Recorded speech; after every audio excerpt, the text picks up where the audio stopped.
welcome to Knit To Cultivate To. This is primarily a fiber arts podcast, but I get up to all kinds of shenanigans as I homeschool my kids. My name is Emily Wood, and I live in Midland, Michigan with my husband Colin and our 2 kids, Elias, who's in 6th grade now. I guess we've passed into our summer phase. Elias, who's in 6th grade, and Stella, who is in 2nd grade. Welcome. I have just a few announcements. The first one, I want to show you the giveaway yarn for our 100 subscriber giveaway. I have chosen, I'm going to take it one step back. Karen Caldo was our winner, and I gave her my selection, my digital dye notebook, and she picked 3 colors for her giveaway yarn, and she wanted a sock weight yarn. I had Knit Picks Capretta, which is, I think, merino cashmere and nylon, but it's fingering weight. It'll make a great, luxurious pair of socks.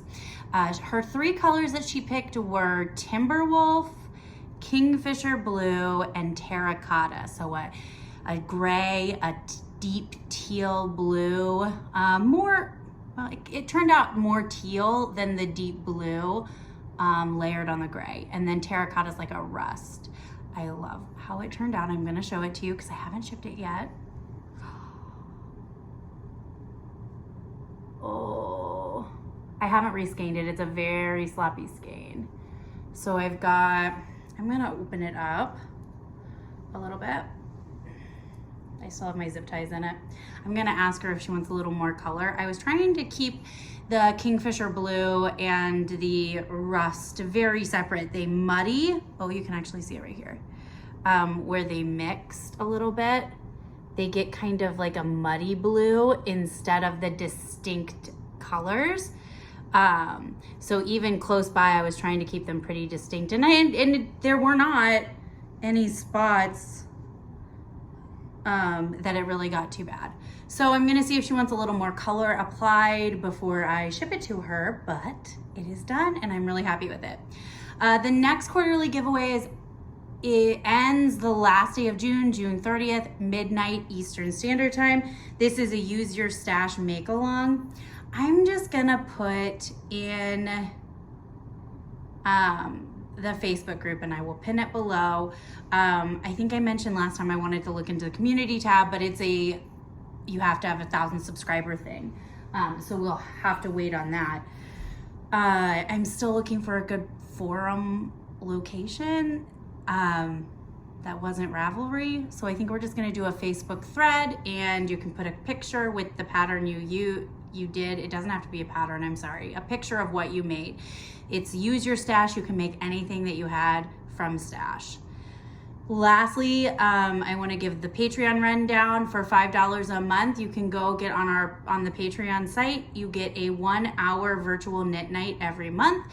I also post dye pot videos where you get entered into 2 giveaways each month. So there's additional content, video content, and then giveaway content as well, in addition to the virtual knit night. $5. I'll include a link to the Patreon page below. Again, this podcast and all of this will always be free. All right, I think I got through all the announcements. Let's get to knitting.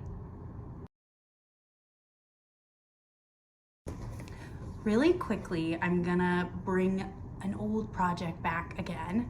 This is the Sweetums cardigan that I've been working on for a while. This baby just came this week, but this is gonna be a winter item, so I didn't need to get it to them by the time baby was born. Last, I think I had seamed one side, but now I have it all seamed up. This yarn was Knit Picks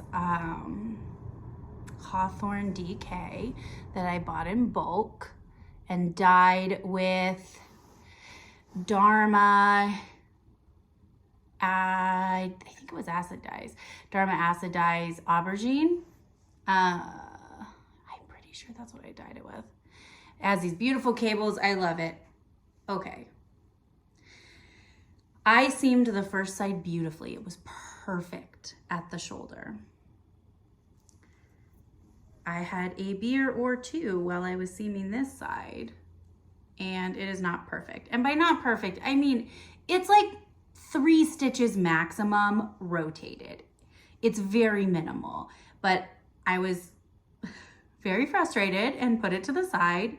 Then I remembered my neighbor has a baby who's a little over a year.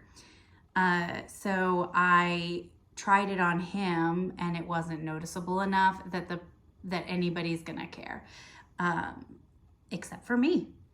So yeah, so then I still put it to the side. Oh no. So then I was like, okay, well, I tried it on him. I can move past being frustrated about this and finish the sweater. All I have left is to pick up the button band and neck band. And then I realized that I put away the circular needles I was using. They were a pair of my interchangeables, and I found them on the couch and I looked at all my projects and said, oh, it doesn't belong to anything. It must have been from swatching. It was not, and I did not take notes on what needle size I was using. So now I have to guess, and I mean, it's the button band, so it's not a huge deal. Like if I'm wrong, then I go up or down a needle size and I'll be fine. It'll be close enough. And I was either right on gauge or 1 needle size up. So it was close. I don't think I had to do the swatch twice, but now I don't remember. And I could be thinking about this other purple cabled swatch I did. So that's okay. But anyway, this is done, and I kind of put it on hold for a little bit because it was frustrating me. I don't love picking up stitches for the button band, and it's absolutely the OCD thing. Like I have to go through and put stitch markers in either all the places I'm gonna pick up stitches or the ones I'm not going to pick up, whichever there's less of. Like if I'm picking up 3 stitches to every, I don't know, it's usually always which ones I pick up, just to make sure that I'm not gonna mess it up, because I will obsess about it and panic the whole time. So that's just generally not a task I love anyway, but I put it to the side, but it's looking really good and I'm really happy with it. There's one more thing I'm making for this gift this recipient, but I haven't started it yet, and it's going to be this same time frame, so it's something that can wait to get started because I'm not gifting it until the end of the year.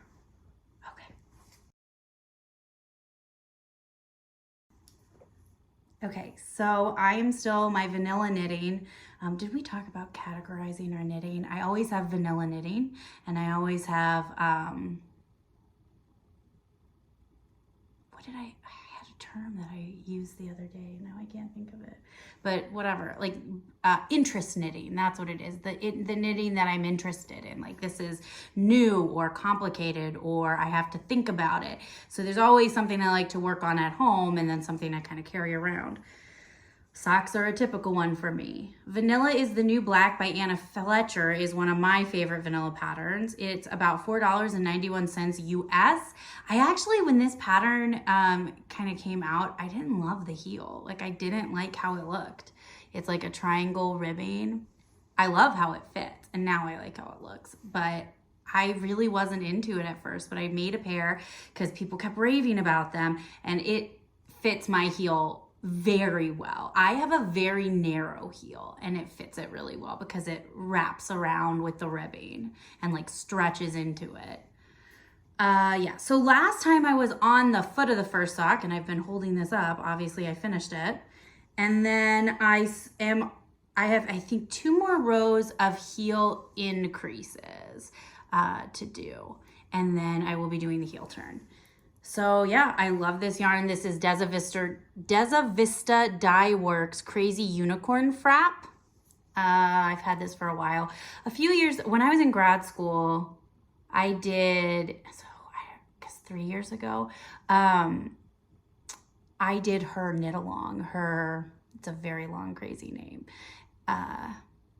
But she does a sock knit along, and I think I'm going to do it again next year. So I'm like looking now to like stock up on her yarn again, because I think this, and I only have 2 more skeins of it, and she dyes to order. So when you put your order in, you're not getting it pretty right away. It's a pre-order. So, which isn't a problem, but I ran into, oh, I forgot I'm almost out and I need to order some now, issues last time. So I'm gonna circumvent that and just get things in advance.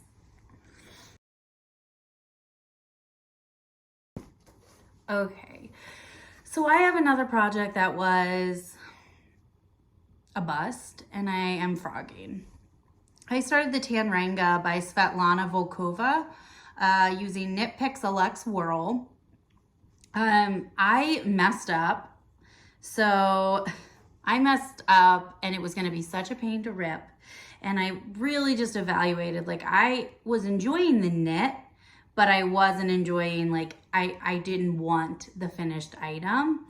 And I guess I thought at that point, like it would be such a pain to rip this out and I don't love it anyway. Like I'm just gonna, or it would be such a pain to tink it back. And I really would have needed to tink it back with this because this yarn is really splitty. And I just think I would have run into problems trying to drop down and fix in lace with a really splitty yarn that has no stretch. There's no elasticity whatsoever. Yeah, so anyway, I ripped it out. I have a tank top that I'm gonna put a picture in here that I've been looking at that might be a good substitute. I really just don't know what to do with this yarn. Honestly, I bought a ton of it in different colors when it was like selling out clearance because I had used it before and really liked it. And my daughter didn't. I was for my daughter for things for her. And then I knit her a dress and it was too itchy.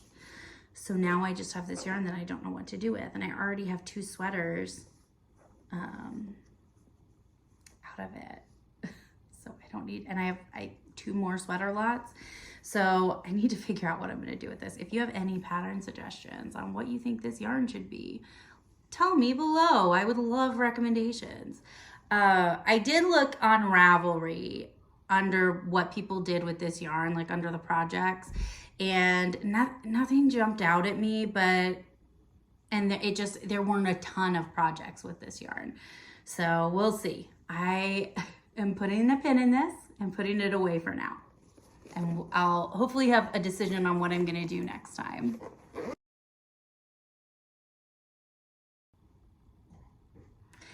Next, I'm gonna talk about the Epernay by Thea Coleman. It's $8 US, and I am using Plymouth Homestead Tweed.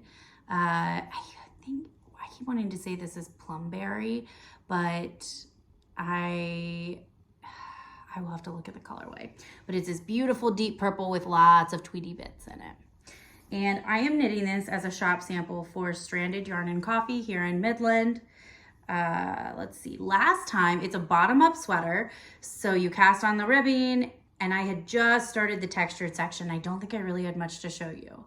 But I am much further. I have split for the front and back panels, and then I have also split for the sides. So I'm working on the left front shoulder, and yeah, and I've got to just go a few, like 8 inches more of that, I think. But let me go ahead and show you. It's very large. It's an oversized kind of cropped sweater, but it's just kind of a mess because there are so many stitches on hold right now. I have a lot more, but I'm just going to show you the patterning. I'm gonna go zoom in though at the cables that are kind of getting stretched by the way I'm holding this. There's a texture panel, a center cable, a side cable, and then some reverse stockinette. Oh, but it's beautiful. I love it so much. Yeah, so this will be, if you're local and you want to squish it, it'll be at Stranded Yarn and Coffee. I'd say not too long. I mean, I have, let's see what I have left. I need to finish this. I have to do this shoulder, and then I have to do the back panel and the 2 shoulders and sleeves, and that's it. So I really don't think it'll take too long, but I'm really enjoying it. This is probably my favorite project that I'm working on right now. The yarn is just fantastically airy and wonderful to work with. Yeah, I'm just really in love with it. But yeah, so that's going well.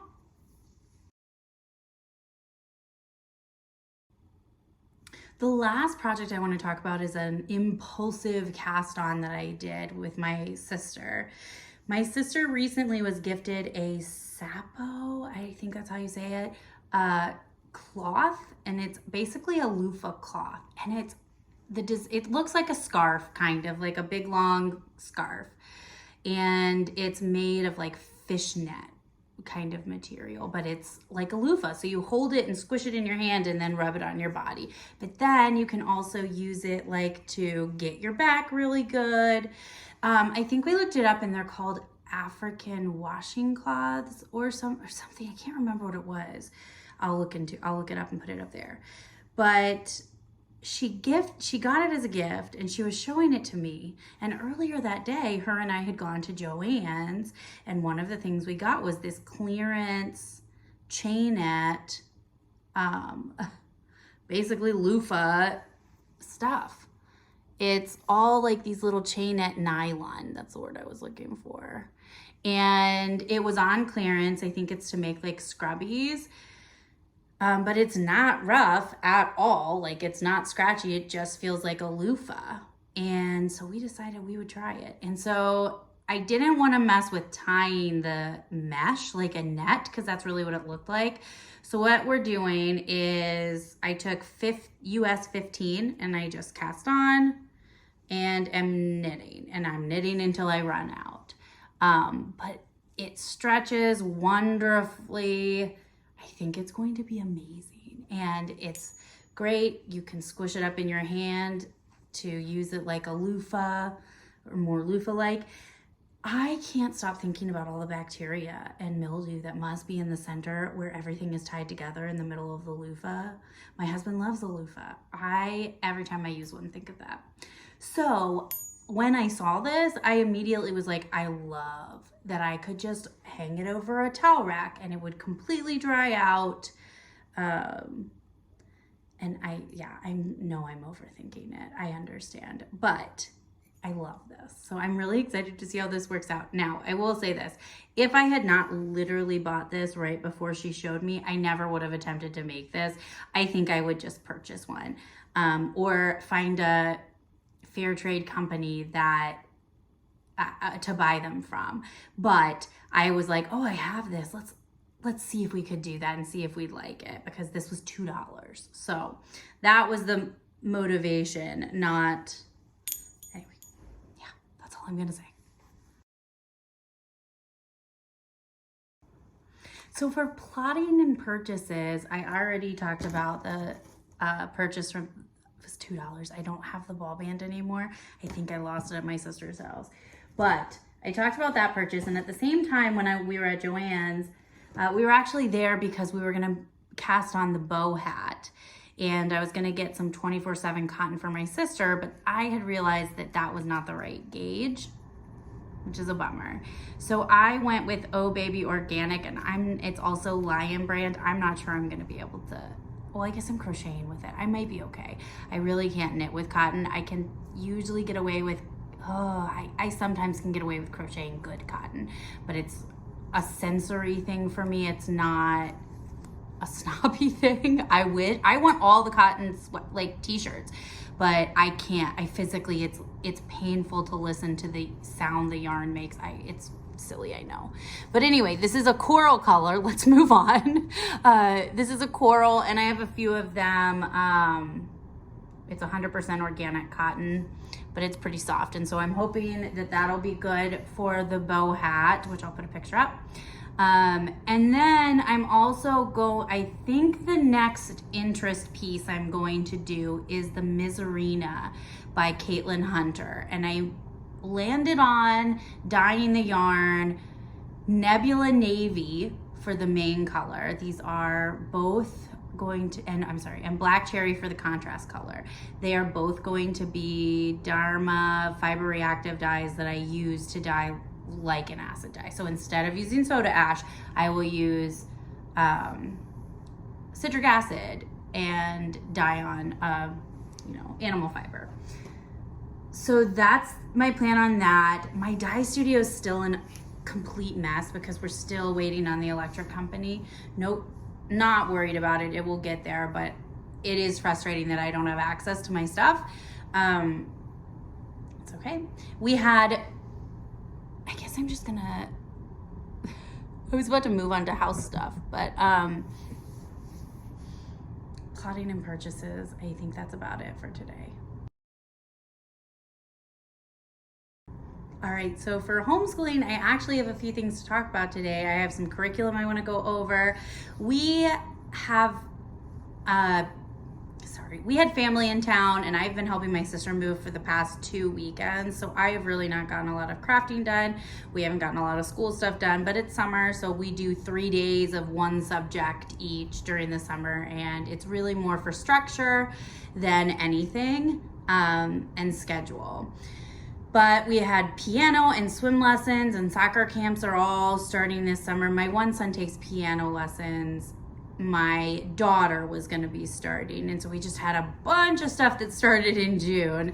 To update about those garden beds that I was talking about sealing, I finally got the sealant in the mail. I thought it was a gallon, and it is a quart. So now, this week, I'm going to seal as much as I can with the quart, and hopefully it'll get both beds, but I think I'm gonna have to order more. So I've definitely come to terms with none of my plants are getting planted in the beds this year, and that's fine. It's just frustrating and disappointing, but like I said last time, we have so much stuff to do in the backyard, and I have like 3 invasive species coming in from the wooded area behind our house, so I want to rip some of the ivy out and all of that. So we've got plenty to do over the summer. Let's see what else we had this time. My husband had a birthday this week, and we went to this really cool place called Buoy 18 in Bay City. It was just a putt-putt place, but if you're local, I recommend it. The putt-putt was unlimited. It was a really nice facility. They had nets at every single water feature, so you could get your ball out, and they were floating balls. All the balls floated. I thought that was genius, but it was really fun. I also have a recipe recommendation. I'm gonna put a picture of ours up here. It's Korean beef bowls by cookingclassy.com. And so it's Korean beef, but with ground beef instead of like marinating flank steak. And it called for, I think, zucchini and spinach, and we added bell peppers and spinach because they were out of zucchini at Aldi. But this was such a huge hit. You cooked it in a sauce and reduced it. It had fresh ginger. It was so good, and the meat was so flavorful. And then my family, who all loved it, wanted to do bean sprouts and egg next time too. So I thought those were fantastic suggestions. So I really recommend this recipe. Go over to cookingclassy.com. Actually, I'm sorry, I'm gonna include a link down below because it was really good. Then we also went to Tunes by the Tridge, which if you don't know what a tridge is, I'm gonna show you.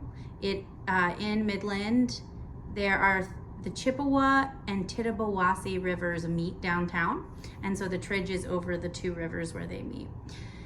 Beautiful bridge, and we listened to dueling pianos, which is I don't want to say it's a comedy act, but there is a comedy element to it. It was great songs you could sing along to, and the kids ran around and played with friends while mom and dad hung out, and mom did some knitting. Was a blast. I don't know how many we're gonna get to go to. It's on a Thursday night, which is weird for us with soccer camps, but we're gonna try and hit as many as we can. The last thing I locally want to talk about though is the Juneteenth block party that's at Creative 360. It's from 2 to 6 p.m. It is the very first Juneteenth celebration in Midland. It is free admission. I don't know, it said that there were food, kids games and things like that. I don't know what that's going to entail. I don't know if that means there will be food trucks or if there is food, if it's a public event that was funded by somebody. I am unsure, but it is, but we are gonna go and check it out, and I'm excited to update you on how it went, because I think it looks like a really cool event, and I'm really excited about that. Homeschool curriculum, let's get to that. I got 2 new things for my daughter. So for my son, we use an adaptive system. That was a little loud, sorry. For my son, we use an adaptive system, and he really, really loves it and thrives with it. And my daughter doesn't. So we're moving her to more classical curriculum this year. And one of the first one we are using is the language arts curriculum, Michael Clay Thompson. It is a literature and poetics based language arts, writing, grammar, all-in-one program. I bought the preliminary level for my daughter. She just turned 7, and the age recommendation is 6 to 8. And so we're starting with that, and I don't remember how many levels there are, but there's a preliminary level, and I want to say 7, but I'm pretty sure that's wrong. But I will put up how many levels there are. Highly recommend it. Michael Clay Thompson was a teacher for years and years and years, and then created this content. So for the preliminary, there are 3 books, and you get, this one's the first one, Poodle Knows What. You get the student version and the teacher's manual. And the student version, it's basically a book, right? You can see it's very story, poetics based. So you read stories and talk about topics with the kids or with your kids. Let's see, the first book series is called Poodle Knows What. And the chapters cover nouns, pronouns, adjectives, verbs, adverbs, prepositions, and things like that. The second of the series is Poodle and the Mountain Monster. There are 3 books in the preliminary. And it is things like subject, action verb, direct object, linking verb. I'm like trying to give you an idea of like what this book entails. And there's a whole paragraph right under this. It says this book addresses these parts of the sentence and parts of speeches. Parts of speech. Yeah. Okay. Anyway, so that's good. And then the last one is Poodle Knows Poetry. So I'm really excited. And this, at least at the preliminary level, you are supposed to go through these in order. But the poetry it's just poetry study. So there are different, that's weird. Oh, and this has review questions, and it talks about, consonants, syllables. Yeah, anyway. Introduction to poetry, I guess, is like the thing. So I'm really, really excited about that. I think it's going to be a really big hit for her. I think she's really going to love following along the story with these little characters as well. The second thing I got for math in the mail was I am doing Beast Academy with her and it is by the Art of Problem Solving. I bought math levels 1A and 1B. I don't think she needed to go that far back. I think I could have started with 1C, but they're not huge books, and I think she's gonna enjoy them. And I really want her number sense and comparing, and like, I just want her number sense to be stronger. So I think that we will benefit from going back and really pounding in those points. And we actually today did the first beginning of it, and she was practicing her handwriting of numbers. So I was already like, you know what, even if she just is solidifying this but practicing her handwriting, that's what she needs to do. She needs to be more comfortable with writing. So while it seems like we're just repeating information, we are getting more out of it this time around, and that's good. So I am really excited about this. I think I went on a tangent and didn't mention that this is a comic book. These are comic book stories for math lessons. So the whole book is a comic book, except then they have the like practice pages in between each of the lessons and chapters and things like that. Yeah, I'm really excited. So anyway, those are our new curriculums. I guess I would call this a preliminary curriculum review because I don't know what I think about it yet. This is just me looking at it and being pleased with it so far. I mean, I guess I did do one lesson out of Beast Academy, but that's it. So I will update as we use them and as I decide what we like about them, if we like them or not. Anyway, that is the last of my homeschool kind of life updates. It's just been busy. We also had like vacation Bible school. So I volunteered and helped with that. So it's just, we've been busy, but not just normal stuff. Nothing crazy. All right.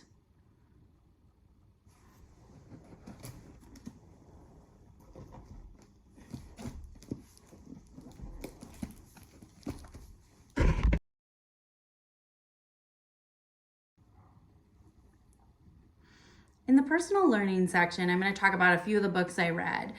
The first one I don't have with me, it was a digital version, but it was called Reverie by LaSala. And honestly, I just finished it to finish it. The story never drew me in. I think it was a fine story. I just wasn't terribly into it. No reason, but that was the first book I finished. The second book, I wanted to make a comment. I talked about the Book of Magic last time, and I'm sure people were like, this is the last book of a series. If you know the book at all, it's the Practical Magic series. Like, it's really popular. This is the last book of it. So I'm going to go back and read them. I do think that the story itself, like, I don't think it gave away too much. Like, going back and reading them, like, I still want to go read them. I don't think they weren't suspenseful books. They were a story about a family. And I think I'm going to enjoy it no matter what. But I did think that was funny when I figured that out after talking about it on the last episode.